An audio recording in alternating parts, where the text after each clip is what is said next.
What's up, guys? We're back with another comic book review. This time we're doing Doomsday Clock. Alright, so this is the complete collection trade paperback of Doomsday Clock. It released last week, I think. It collects the 12-issue maxi series. Doomsday Clock is written by Geoff Johns, illustrated by Gary Frank and Brad Anderson. So, this also, let's go ahead and before this has a $40 cover price. I got it a lot cheaper than that at mycomicshop.com. It's cheaper on Amazon, cheaper on in-stock trades and places like that. So, or just go get it at your LCS, because my LCS had it marked down for $30. So, yeah, definitely recommend it. It was a good read. It's really dialogue heavy, really wordy.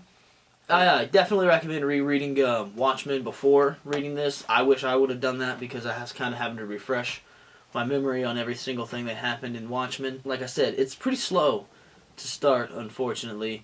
I think the first 6 issues are kind of slow, but then once you actually see Dr. Manhattan for the first time in this, it kickstarts the story. Makes it a much better read. The art in here is phenomenal, but it's Gary Frank. You wouldn't really expect anything less. I'm going to try to keep it spoiler-free in here and flip through it for a second.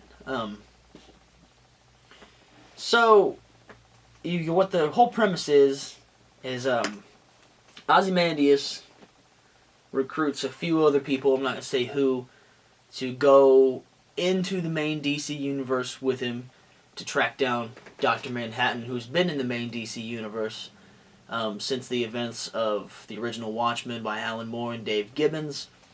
And you meet up with Dr. Manhattan, and you kind of see what he's been tracking with Superman throughout the history. And there's always this panel where he talks about this vision he has of Superman, and he doesn't know if Superman destroys him or if he destroys everything, because Dr. Manhattan can see through time. You can see everything in the past, everything that's going to happen in the future, but he gets to this one vision of Superman and everything goes black, so he doesn't know what happens in that moment after he sees an enraged Superman. It's a really cool story. The 12th issue is a double-sized issue. They're all oversized issue. It's all told in this, see if I can get to a page without spoilers. I think that'll work. It's all told in this like 9-panel format for the most part. Every now and then you'll get a page, something like that, where it's got a big, not really a splash page, but it's got a bigger panel. The 9-panel format that they're using in this, the same one they're using in Batman 3 Jokers, Geoff Johns has mastered storytelling between this and 3 Jokers. This is incredible. I can't really say a whole too much about it because I didn't write anything. I don't want to do any type of spoilers. I barely really want to talk about the story. You definitely should read this. This is the big conclusion to the DC Rebirth era. So like the first Rebirth one-shot and Batman Flash, The Button, all of the runs, Batman, Superman, Detective, Flash, Action Comics, all of those runs all lead up into this. I think it's a good finale for all the Rebirth era. I really wish I would have read this sooner because I hadn't read a single panel of this until this came out. None of it, I had avoided spoilers for it too, for the most part, which is not real easy to do when you're in comic book culture all the time. And there's some big series like this by someone like Geoff Johns and Gary Frank. You get all the variant covers in the back of this too. Oh, about gave away a spoiler. In here, a lot of references to past comic book characters. You could see just about everybody. In here, Black Adam plays a big role. In this, Batman, Rorschach all have a big role. Obviously, Superman and Dr. Manhattan. There's not a lot of Wonder Woman in this, but you get to see the reintroduction of the Justice Society, and you get to see this is where they bring back the Legion of Superheroes too. Not really a spoiler. We all know it already because Bendis is on the Legion right now. So this is where they all come back. You get some pretty great artwork. Everything ends up making a lot of sense in the end. The beginning of it is a little bit confusing. I don't really know what to say about the beginning because it takes a while. I had to go back and reread the first few issues to kind of like fully grasp what was going on. And I think if I would have just read Watchmen, I'd have been fine right before this to kind of, you know, fully wrap my head around it. But, you know, it's Ozymandias, so everything always at the end is going to work out according to his plan.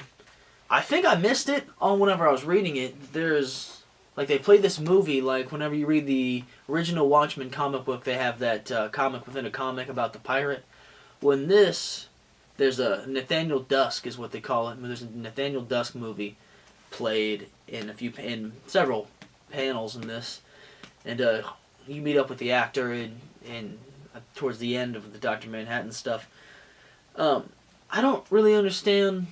There's an allegory in there something, or something that I'm just missing, a metaphor, or something that went over my head. Maybe point it out to me if I'm an idiot and it's something super obvious. But I was reading it, and I finished it, and I've been sitting here thinking about it for 3 or 4 days, and I just don't understand what the point was. I missed it completely. It went over my head. That happens sometimes with this kind of storytelling. There's always, you know, when you get a comic book, something like this, the allegory sometimes, you know, you can kind of miss it. But you get these cool interludes in between each of these issues. I'll probably just show the first one on camera. And between these issues, you get like these cool pages. Like they're like newspaper clippings or case files or something like that on here. They're a little bit interesting if you want to go through and read them. They kind of make the story. It's a little bit of an enhancement. It kind of gives you a little deep dive, especially toward the end when the story you really get into it, and they kind of throw that stuff in there with it, and you can kind of, I don't know, if you want to go through and read the articles, you can, or you can learn a little bit through like the LexCorp files. I thought that was a really nice touch. Certainly didn't need that in there, but it didn't hurt the story at all. It obviously, like I said, it just enhanced a couple things with it. Overall, this is a definite read. You need this in your collection. You get it's a lot of classic art and a really nice Superman cover. It's actually my phone wallpaper at the moment is this little Superman S with the Watchmen splat on it. Yeah, I definitely recommend it. It's Geoff Johns. You can't go wrong with Geoff Johns. He's the GOAT. And Gary Frank is fantastic, and so is Brad Anderson. I definitely went in expecting more of a Superman story, but it is 100% a Watchmen story. Read it, love it, don't love it, whatever you want. Just pick it up. Definitely want to read this. You can get it on the 11 of the 12 issues are available on DC Universe right now for free if you have the subscription. I think that's just about wrapping it up. It's a little bit weird of a review because I don't want to spoil anything at all, so I can't really talk about the story or really any specific scenes. I'm just going to say, I enjoy it. Pick it up, read it. The next reviews we have coming up, we're going back to doing some Marvel stuff. We're doing Iron Man #2 by Christopher Cantwell and Cafu, and Silver Surfer Black. We got the trade paperback in today. And we'll get to those next.